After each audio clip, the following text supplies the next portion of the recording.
For any Xbox or PlayStation codes or anything gaming related, check out g2a.com, and if you need any Ultimate Team coins, then head over to FIFA. The code CHES will get you a discount on both sites, and all links are down below. Hey guys, how's it going? Chez back again, and welcome to another episode of the Atletico Career Mode here on FIFA 15. It's episode number 31, and we start with a massive game away from home at the Santiago Bernabeu, playing Real Madrid. We've had roles reversed so far at the start of this season. They're above us, but here's your team news. This is the Real Madrid lineup. Casillas starts in goal.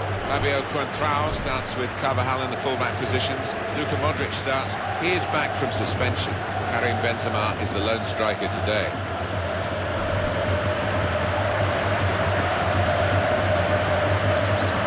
The Atletico Madrid lineup. Diego Godin starts with Miranda in central defence. Eric Lamela starts with Juan Cuadrado on the flanks. Gonzalo Higuain is the sole striker today.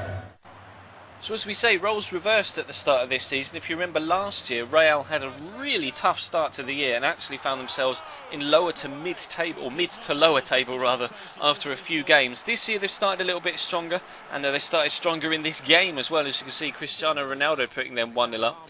I was a bit surprised not to see Sergio Aguero in the starting lineup. If you remember deadline day, on Friday, no, it was actually was it yesterday or Friday? It may actually have been Saturday, the day in between. But if you remember from deadline day, actually Sergio Aguero ended up at Real Madrid for £52 million, and they didn't start him today, which was a surprise to me, I have to be honest. But we're trying to get ourselves back level here. I don't know whether that was a penalty with the tackle on Mario Suarez. Nothing was given, and we had to just take the hit on the chin and not be able to get ourselves back into the game. And Fabio Coentrao, the man that questionably fouled Mario Suarez at the other end, whips the ball in. Benzema misses his header, which completely fools both of my defenders, and Ronaldo thinks quicker than anyone else around him and is able to give them a 2-0 lead. I think they both missed that, and then Ronaldo, what a volley on his left foot, by the way, keeping that down as well. Such fantastic technique, something you would expect only from that kind of player. So I guess we can't really expect too much. And then he's brilliant in the air as well. Unfortunately for him though, not quite able to round off a first half hat-trick by hitting his decent header against the woodwork, and then luckily for me it hit defender's shins and didn't fall to the waiting striker, and Moya was able to pounce on it. And Casillas was denying me up the other end as well. We were trying so hard to get ourselves back into the game. I just wanted one, and once we had one I felt that Madrid would start to open up and we'd be able to get ourselves another goal or two. Churchill gets a great turn in here, but unfortunately on his right foot he can't find the accuracy to put it into the back of the net. So we're still pushing forward. As you can see, Mario Suarez is trying to find some space here just about 50 yards out, and they're pressing so hard here. We really were struggling to find some space. Fortunately, Coentrao's tackle is broken there by Silvio, and he is able to get the cross in, and we make them pay for it. It's a mistake by the defender, and we're able to get ourselves at least one goal back now.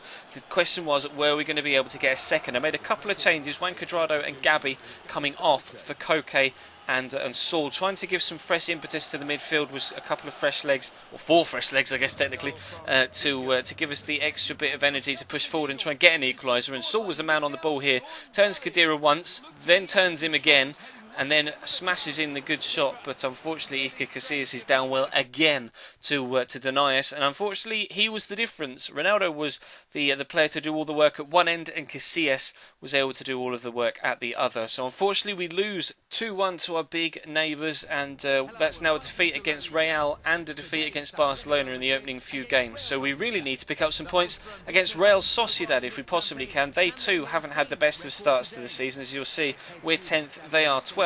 But we'll start with some team news. Everything there in the columns are all 2, by the way. That's quite weird. Atletico Madrid make one change.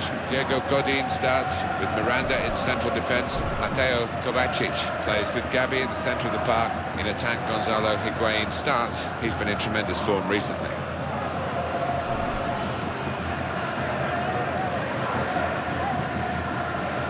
Real Sociedad's lineup. Inigo Martinez plays with Mikel Gonzalez in central defence. Elustondo plays with Sergio Canales in the middle. In attack, Dama Ndoye starts. He was suspended. He's available today. You can see in the table as we led up, we played 6 games, won 2, drawn 2, lost 2, and our goal difference is +2. So it's all about the 2s as we headed into this game. But we went 1-0 up in the 29th minute there. Quadrado doing the work down the right hand side, squares it back to Gabby, who's just waiting. Captain Fantastic at it again. Just picked his spot really and side-footed it, almost passed it into the back of net. You see him just pick it there and guide it with the inside of his right foot, and that gives us a really nice 1-0 lead. Wasn't a game of many chances, to be completely honest, in this opening few minutes. And as you can see, towards the end of the first half now, Churchy turns inside the defender really nicely. And another really easy, gentle, slotted finish underneath the goalkeeper into the back of the net. Of course, Sociedad missing Claudio Bravo. He was transferred to Barcelona prior to FIFA coming out at the beginning of the very first season. So they're missing their best goalkeeper. We've got our best goalkeeper in goal, but I'm used to playing with Miguel Moya, who has a tactic that I use quite often, where he throws the ball further than many other goalkeepers, and I can actually catch teams on the counter-attack from corners and situations like that. Unfortunately, I tried the same tactic with Begovic, and he can't throw it that far, so he threw it straight to a Sociedad man, who knocked it back down to Agaretso, who brought them back into the game at 2-1. So we're going to have to go back up the other end and try and get ourselves that 2-goal advantage back again if we possibly could. But their goalkeeper was now starting to put some form together and make a couple of good saves, which was frustrating, considering how he hadn't really done that in the opening first half, and I was annoyed that I wasn't able to get my 2-goal lead back. But as you can see, they committed so many men forward that it was just a simple task of squaring it across to the awaiting Higuain to give us a 3-1 lead in the 80th minute. You see I get an achievement here for 50 gamer score. I had no idea what it was. I ended up checking it out. It was actually for scoring a goal with a flare shot. I didn't even notice the first time around, but you see from the second replay, he does that look the other way when he has the shot. I didn't tell him to do that. Did that all of his own accord, Higuain. Bit cheeky, but we'll take a 3-1 win and a 50 gamer score from that one achievement. But all 3 points will come in handy in the league, considering we have had an average start, but that will improve our league standing no end. Now, something I mentioned in the Chelsea career mode earlier on today, as we see the squad report in the background. Of course, as always, feel free to pause the video if you want to do so, to have a look at anyone's stats in more detail. But of course, I mentioned that in the Chelsea career mode, like I say, that rather than just doing random squad reports every now and again when you guys ask for them, how about we work it so that we have a squad report just every Monday in each series? So rather than having to comment and say, says, can we see a squad report tomorrow or something like that, you'll know that on every Monday we'll have a squad report at the end of the episode. So maybe that's something we could implement into both the career mode series and of course use that particular system going forward, and then just have squad reports in every career mode that we do on every Monday. That would make sense to me, so that you guys can stay, constantly up to date with everything that's going on in the squad. Most importantly there, though, Gonzalo Higuain is now rated or valued £36.5 million. Massively more than what we actually paid for him, so we're delighted with the way that Higgers has come in and absolutely lit things up. And actually, he was our top goal scorer last season, despite only coming in January. That's how good of a player he's proved to be for us. Ayman Abdennour has actually been really solid for me as well, unfortunately not really growing too much. Neither's Koke. I would have expected him to grow a little bit as well. Nathaniel Klein has actually been very, very good for us as well. Pretty decent right back, and we got him for a decent price as well, so pleased with that. Lamella's still not growing, not really too sure why, considering I've seen a few guys be able to get him up into the low to mid 80s rating wise, and he's not really seeming to grow at all for me right now, despite being involved in quite a few games. Jose Marie Jimenez is having a decent season. Oliver Torres, unfortunately, I'm not getting on with this, so I'm going to try and send him out on loan in the January transfer window when it does come about, so that he can get some first team football and continue to grow as a professional. Unfortunately, Insua is still coming back from his broken leg, so he won't be back for another few months actually.